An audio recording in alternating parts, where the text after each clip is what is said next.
As we enter into holiday season, consider giving the gift of supporting the podcast.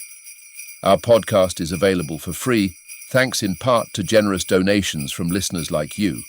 To become a supporter, click the Support This Podcast link in the show notes. Happy holidays.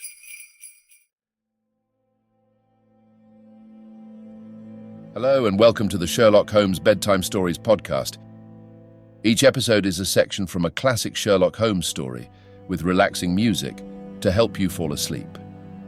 If you love the podcast and never miss an episode, please follow us on Spotify and Apple Podcasts and leave a 5-star rating. You can also follow Sherlock Holmes Bedtime Stories on Instagram. We post about upcoming episodes, fun facts from the world of Sherlock Holmes, and tips to help you get a good night's sleep. Again, it's Sherlock Holmes Bedtime Stories on Instagram. If our podcast has become a part of your bedtime routine, consider becoming a Spotify supporter. Support from listeners like you is one of the main reasons we're able to keep bringing you the best Sherlock Holmes bedtime experience completely free. So sleep easier by clicking the Support This Podcast link in the show notes and become a Spotify supporter today. And as always, if you're enjoying the pod, please spread the word. Sharing with friends and family really does help. Thank you for joining us this evening.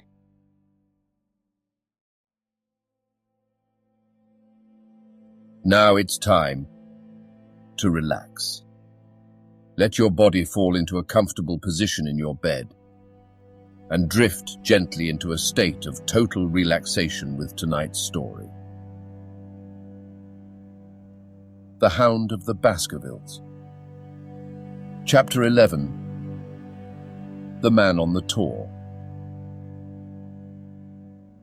The extract from my private diary, which forms the last chapter, has brought my narrative up to the 18th of October, a time when these strange events began to move swiftly towards their terrible conclusion. The incidents of the next few days are indelibly graven upon my recollection, and I can tell them without reference to the notes made at the time. I start them from the day which succeeded, that upon which I had established two facts of great importance. The one that Mrs. Laura Lyons of Coombe Tracey had written to Sir Charles Baskerville and made an appointment with him at the very place and hour that he met his death. The other that the lurking man upon the moor was to be found among the stone huts upon the hillside. With these two facts in my possession, I felt that either my intelligence or my courage must be deficient if I could not throw some further light upon these dark places. I had no opportunity to tell the baronet what I had learned about Mrs. Lyons upon the evening before, for Dr. Mortimer remained with him at cards until it was very late. At breakfast, however, I informed him about my discovery and asked him whether he would care to accompany me to Coombe Tracey. At first he was very eager to come, but on second thoughts it seemed to both of us that if I went alone the results might be better. The more formal we made the visit, the less information we might obtain. I left Sir Henry behind, therefore, not without some prickings of conscience, and drove off upon my new quest. When I reached Coombe Tracey, I told Perkins to put up the horses, and I made inquiries for the lady whom I had come to interrogate. I had no difficulty in finding her rooms, which were central and well appointed. A maid showed me in without ceremony, and as I entered the sitting room, a lady who was sitting before a Remington typewriter sprang up with a pleasant smile of welcome. Her face fell, however, when she saw that I was a stranger, and she sat down again and asked me the object of my visit. The first impression left by Mrs. Lyons was one of extreme beauty. Her eyes and hair were of the same rich hazel colour, and her cheeks, though considerably freckled, were flushed with the exquisite bloom of the brunette, the dainty pink which lurks at the heart of the sulphur rose. Admiration was, I repeat, the first impression. But the second was criticism. There was something subtly wrong with the face, some coarseness of expression, some hardness perhaps of eye, some looseness of lip which marred its perfect beauty. But these, of course, are afterthoughts.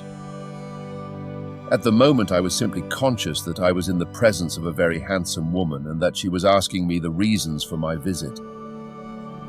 I had not quite understood until that instant how delicate my mission was.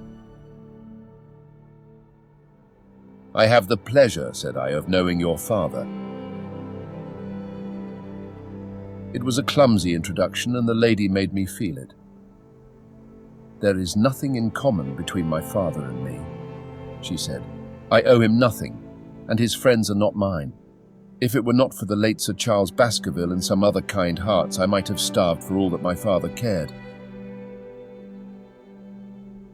"It was about the late Sir Charles Baskerville that I have come here to see you."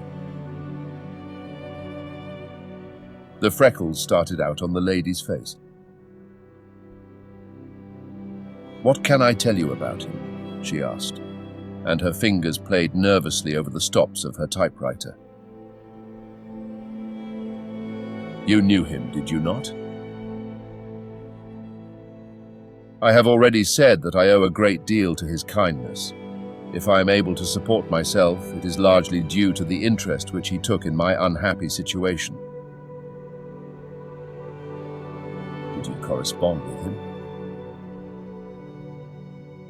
The lady looked quickly up with an angry gleam in her hazel eyes. "What is the object of these questions?" she asked sharply. "The object is to avoid a public scandal. It is better that I should ask them here than that the matter should pass outside our control." She was silent, and her face was still very pale. At last, she looked up with something reckless and defiant in her manner. "Well, I'll answer," she said. "What are your questions?" "Did you correspond with Sir Charles?" "I certainly wrote to him once or twice to acknowledge his delicacy and his generosity."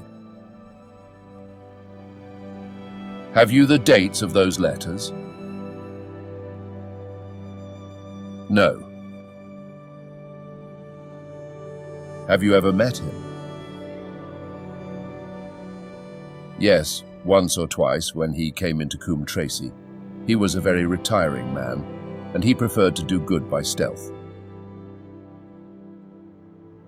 "But if you saw him so seldom and wrote so seldom, how did he know enough about your affairs to be able to help you, as you say that he has done?" She met my difficulty with the utmost readiness. "There were several gentlemen who knew my sad history and united to help me. One was Mr. Stapleton, a neighbour and intimate friend of Sir Charles's. He was exceedingly kind, and it was through him that Sir Charles learned about my affairs. I knew already that Sir Charles Baskerville had made Stapleton his almoner upon several occasions, so the lady's statement bore the impress of truth upon it." "Did you ever write to Sir Charles asking him to meet you?" I continued. Mrs. Lyons flushed with anger again. "Really, sir, this is a very extraordinary question." "I am sorry, madam, but I must repeat it." "Then I answer certainly not."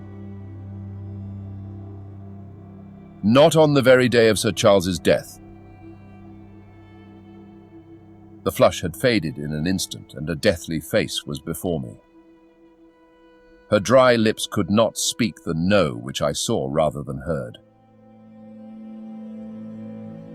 "Surely your memory deceives you," said I. "I could even quote a passage of your letter. It ran, 'Please, please, as you are a gentleman, burn this letter and be at the gate by 10 o'clock. I thought that she had fainted, but she recovered herself by a supreme effort. "Is there no such thing as a gentleman?" she gasped. "You do Sir Charles an injustice. He did burn the letter, but sometimes a letter may be legible even when burned. You acknowledge now that you wrote it?" "Yes, I did write it," she cried, pouring out her soul in a torrent of words. I did write it. Why should I deny it? I have no reason to be ashamed of it. I wished him to help me.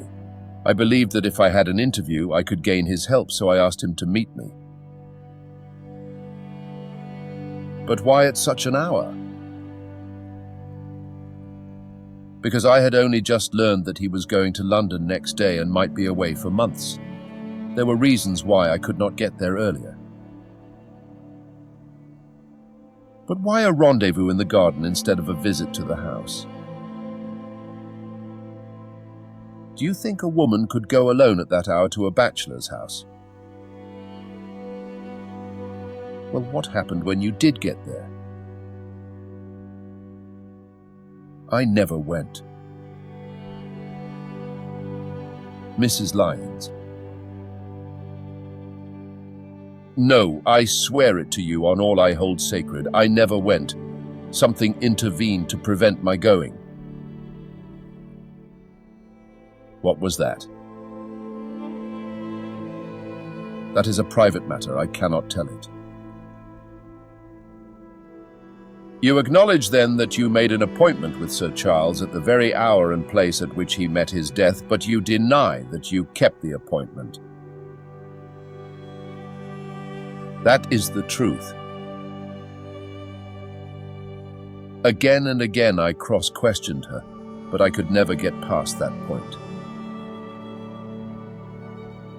Mrs. Lyons, said I as I rose from this long and inconclusive interview, you are taking a very great responsibility and putting yourself in a very false position by not making an absolutely clean breast of all that you know.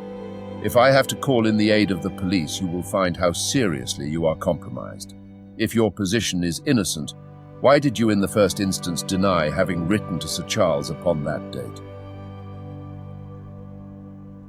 Because I feared that some false conclusion might be drawn from it, and that I might find myself involved in a scandal. And why were you so pressing that Sir Charles should destroy your letter? If you have read the letter, you will know. I did not say that I had read all the letter. You quoted some of it. I quoted the postscript. The letter had, as I said, been burned, and it was not all legible. I ask you once again why it was that you were so pressing that Sir Charles should destroy this letter which he received on the day of his death.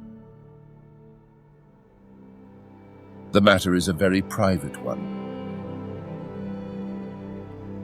The more reason why you should avoid a public investigation. I will tell you then. If you have heard anything of my unhappy history, you will know that I made a rash marriage and had reason to regret it. I have heard so much. My life has been one incessant persecution from a husband whom I abhor. The law is upon his side, and every day I am faced by the possibility that he may force me to live with him. At the time that I wrote this letter to Sir Charles, I had learned that there was a prospect of my regaining my freedom. If certain expenses could be met, it meant everything to me. Peace of mind, happiness, self-respect, everything. I knew Sir Charles's generosity, and I thought that if he heard the story from my own lips, he would help me. Then how is it that you did not go? Because I received help in the interval from another source. Why then did you not write to Sir Charles and explain this? So I should have done had I not seen his death in the paper next morning. The woman's story hung coherently together, and all my questions were unable to shake it. I could only check it by finding if she had indeed instituted divorce proceedings against her husband at or about the time of the tragedy. It was unlikely that she would dare to say that she had not been to Baskerville Hall if she really had been, for a trap would be necessary to take her there, and could not have returned to Coombe Tracey until the early hours of the morning. Such an excursion could not be kept secret. The probability was, therefore, that she was telling the truth, or at least a part of the truth. I came away baffled and disheartened. Once again, I had reached that dead wall which seemed to be built across every path by which I tried to get at the object of my mission. And yet the more I thought of the lady's face and of her manner, the more I felt that something was being held back from me. Why should she turn so pale? Why should she fight against every admission until it was forced from her? Why should she have been so reticent at the time of the tragedy? Surely the explanation of all this could not be as innocent as she would have me believe. For the moment I could proceed no farther in that direction, but must turn back to that other clue which was to be sought for among the stone huts upon the moor. And that was a most vague direction. I realized it as I drove back and noted how hill after hill showed traces of the ancient people. Barrymore's only indication had been that the stranger lived in one of these abandoned huts, and many hundreds of them are scattered throughout the length and breadth of the moor. But I had my own experience for a guide, since it had shown me the man himself standing upon the summit of the Black Tor. That then should be the center of my search. From there I should explore every hut upon the moor until I lighted upon the right one. If this man were inside it, I should find out from his own lips, at the point of my revolver if necessary, who he was and why he had dogged us so long. He might slip away from us in the crowd of Regent Street, but it would puzzle him to do so upon the lonely moor. On the other hand, if I should find the hut and its tenant should not be within it, I must remain there, however long the vigil, until he returned. Holmes had missed him in London. It would indeed be a triumph for me if I could run him to earth where my master had failed. Luck had been against us again and again in this inquiry, but now at last it came to my aid. And the messenger of good fortune was none other than Mr. Frankland, who was standing, grey-whiskered and red-faced, outside the gate of his garden, which opened onto the high road along which I travelled. "Good day, Dr. Watson," cried he with unwonted good humour. "You must really give your horses a rest and come in to have a glass of wine and to congratulate me." My feelings towards him were very far from being friendly after what I had heard of his treatment of his daughter, but I was anxious to send Perkins and the wagonette home, and the opportunity was a good one. I alighted and sent a message to Sir Henry that I should walk over in time for dinner. Then I followed Frankland into his dining room. "It is a great day for me, sir, one of the red-letter days of my life," he cried with many chuckles.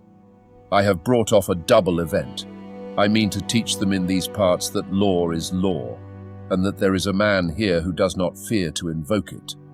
I have established a right-of-way through the centre of Old Middleton's Park, slap across it, sir, within 100 yards of his own front door. What do you think of that? We'll teach these magnates that they cannot ride roughshod over the rights of the commoners, confound them. And I've closed the wood where the Fernworthy folk used to picnic. These infernal people seem to think that there are no rights of property, and that they can swarm where they like with their papers and their bottles. Both cases decided, Dr. Watson, and both in my favour. I haven't had such a day since I had Sir John Morland for trespass because he shot in his own warren."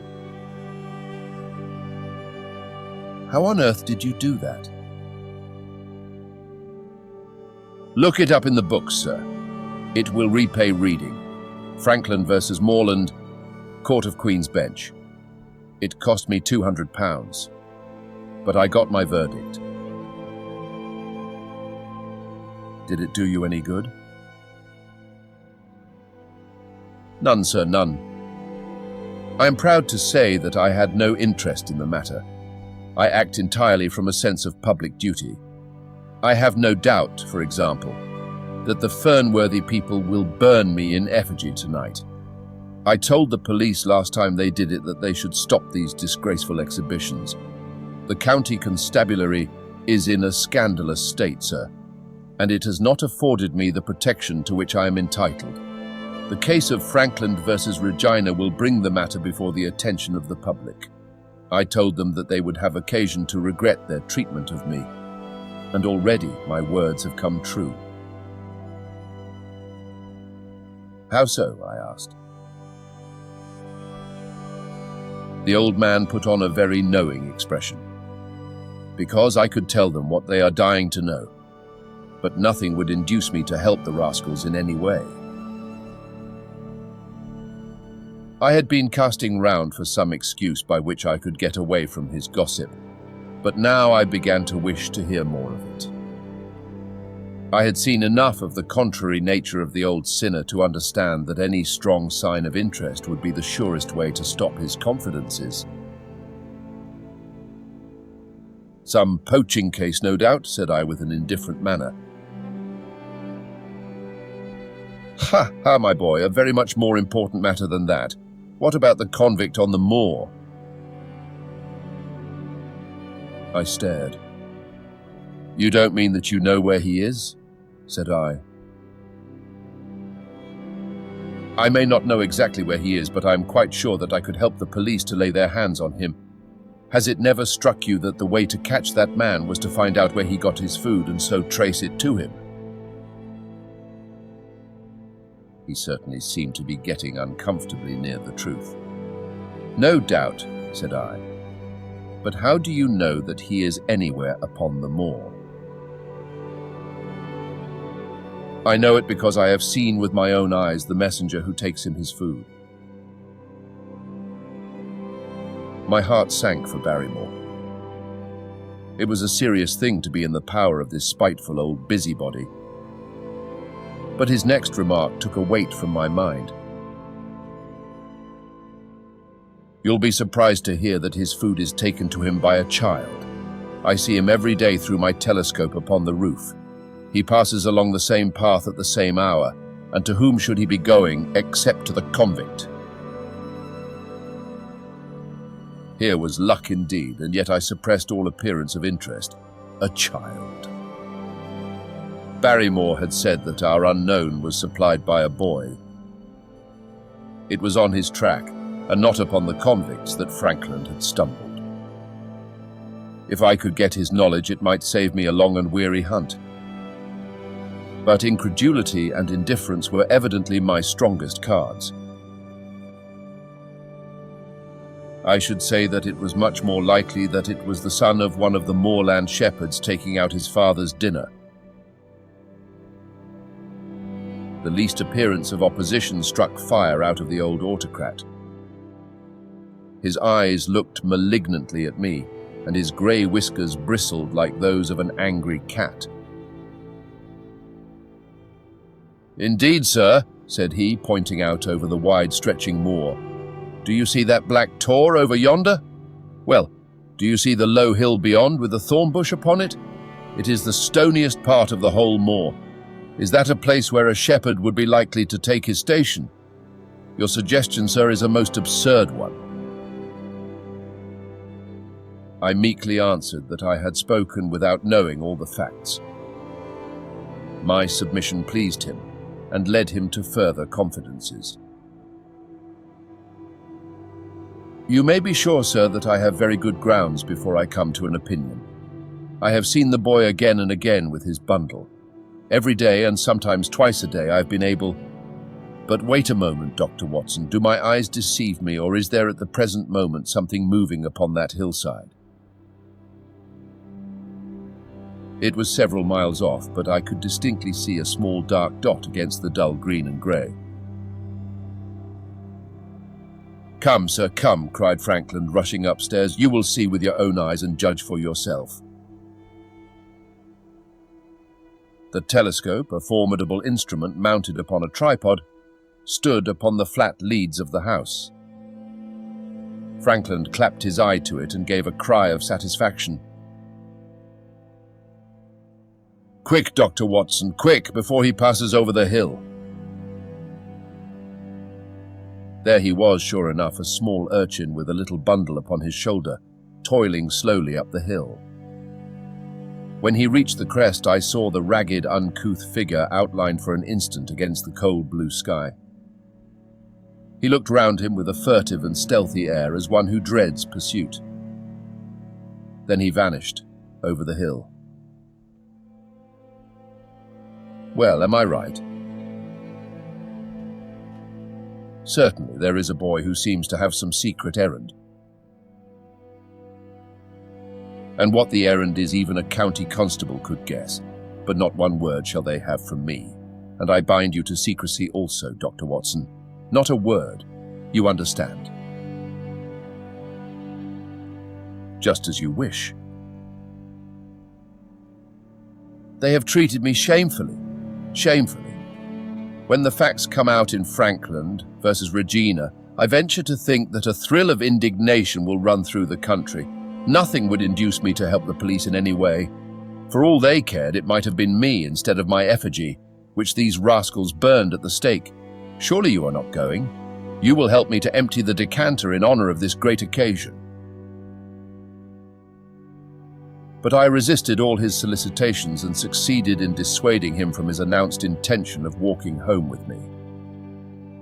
I kept the road as long as his eye was on me, and then I struck off across the moor and made for the stony hill over which the boy had disappeared. Everything was working in my favor, and I swore that it should not be through lack of energy or perseverance that I should miss the chance which fortune had thrown in my way. The sun was already sinking when I reached the summit of the hill, and the long slopes beneath me were all golden green on one side and grey shadow on the other. A haze lay low upon the farthest skyline, out of which jutted the fantastic shapes of Belliver and Vixen Tor. Over the wide expanse there was no sound and no movement. One great grey bird, a gull or curlew, soared aloft in the blue heaven. He and I seemed to be the only living things between the huge arch of the sky and the desert beneath it. The barren scene, the sense of loneliness, and the mystery and urgency of my task all struck a chill into my heart. The boy was nowhere to be seen. But down beneath me, in a cleft of the hills, there was a circle of the old stone huts, and in the middle of them there was one which retained sufficient roof to act as a screen against the weather.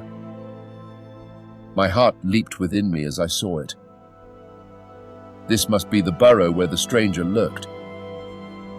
At last my foot was on the threshold of his hiding place. His secret was within my grasp. As I approached the hut, walking as warily as Stapleton would do when with poised net he drew near the settled butterfly, I satisfied myself that the place had indeed been used as a habitation. A vague pathway among the boulders led to the dilapidated opening which served as a door. All was silent within. The unknown might be lurking there, or he might be prowling on the moor. My nerves tingled with the sense of adventure. Throwing aside my cigarette, I closed my hand upon the butt of my revolver, and walking swiftly up to the door, I looked in. The place was empty. But there were ample signs that I had not come upon a false scent. This was certainly where the man lived.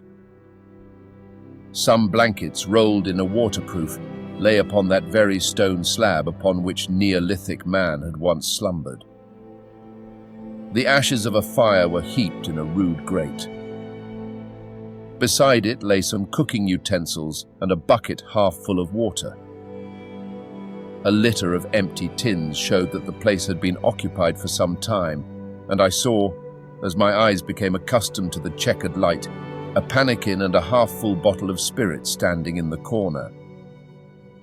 In the middle of the hut, a flat stone served the purpose of a table, and upon this stood a small cloth bundle, the same, no doubt, which I had seen through the telescope upon the shoulder of the boy.